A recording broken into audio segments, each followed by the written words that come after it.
SJ. I guess some of you may know already about me that I've got 2 kids, and I was thinking about how it was pretty easy for me to decide to have a first baby. I'd always wanted to be a mum. I'd always sort of seen that as something I would do, and I'd been with Henrik for many years before we got married. So sort of 1 year in, having our first baby felt like a really natural step. But, and obviously you've got all these questions and all these worries when you're going into having a baby, and I'm like a real reader, so I read like every single book that was out there. And then it kind of came to like choosing when are we ready to have a second baby, and how's that going to change things, and that comes with like a whole load of other questions and feelings, and there's just less sort of books written about it and less said about it and less support, I guess. People kind of know that pregnant for the first time, people are like, life's going to change. I guess then when you've got a second baby coming, people kind of think, well, your life's already changed, what difference does it make? But there's kind of a lot of extra concerns and stuff that you're thinking about. So one massive one is kind of, how is this going to affect my relationship with my child, and how am I going to split my time between the two of them? Is this going to be something that takes me away, or I start missing out on stuff? And I was just really worried. I remember getting really emotional and thinking, you know, Freddie has all my attention right now, all of it, and he's my absolute world, and I didn't want to divide myself or him to feel that I'd kind of, you know, and I knew that there would be times I wouldn't be able to obviously be with him because I'd be looking after the baby, and I felt kind of sad about that in my pregnancy. I felt like, you know, I was trying to, like, in the very last months, you're kind of trying to spend all this time as if it's your last mummy and Freddie, just the two of us time, and that's, you know, really, it's nice to do that, but, you know, once second baby came along, I just felt, do you know what, Freddie was so happy.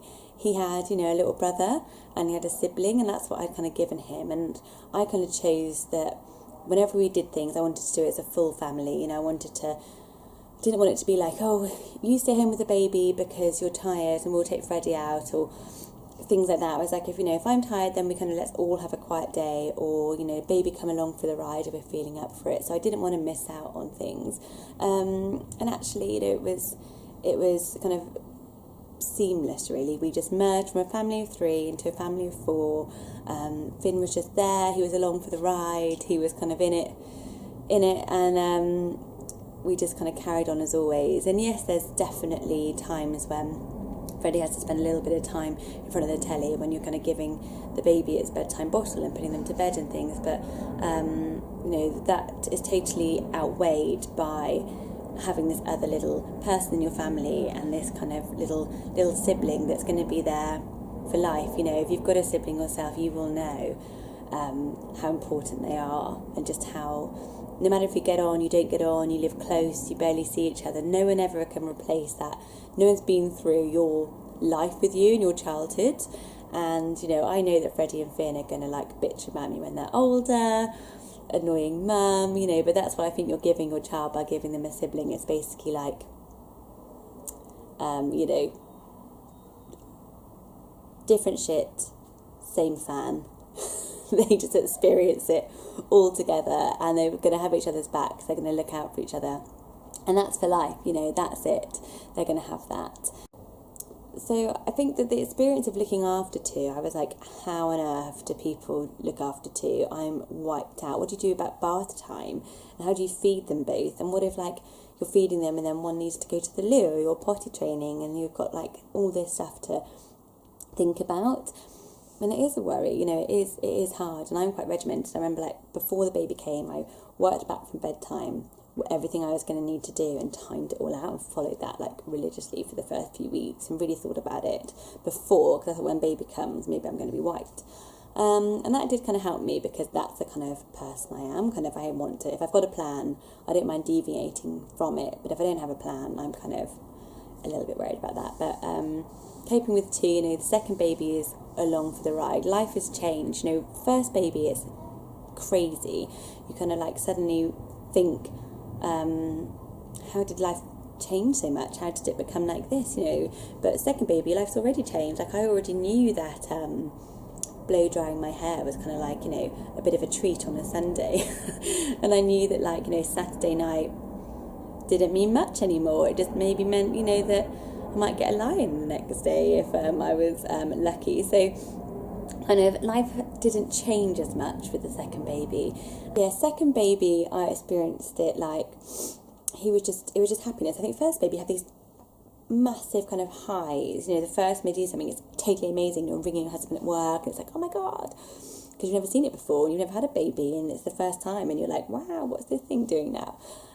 Second baby, I felt there was like less of these ginormous highs, but also less of those kind of those low days, because you're just not as isolated. And I think with the first baby there's a temptation to say, right, that's it, I'm in my pyjamas for the day, I'm on the sofa because I'm knackered and I'm not going anywhere, and you kind of feel a little bit you can feel a bit isolated. But when you've already got an older child, that's just not an option. You're already up and out, you know. Like on day 2 of, I think, yeah, Finn's second day of being born, I was walked down to drop Freddie at nursery and back because I wanted to kind of carry on a bit. I mean, that was a mistake, but you know, you're already out and about, you've got to get on with it, and that's really good, because it just means you're not isolated, you're not lonely. So many people come up to you, you've got a baby, and I was kind of like, I didn't have NCT, so I made friends with all people from the nursery and neighbours instead with second babies, and it was just a really lovely, happiest year of my life, that second maternity leave, because I was spending time with Freddie. I had this little baby who was just kind of developing in a really nice way, and I was so much calmer. I was just a calm, in control mum. I didn't panic, I didn't kind of worry about what's coming next, because I knew what was coming next, and I was quite chilled about it. I just kind of was like, yeah, okay, it's probably time to start weaning now, and I've done this before, and I know how to like puree a pea.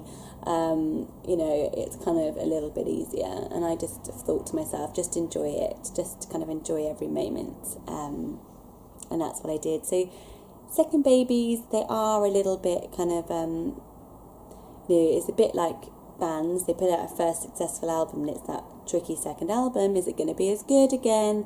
I think we've kind of peaked, but it is just going to be just as good. It's going to just be like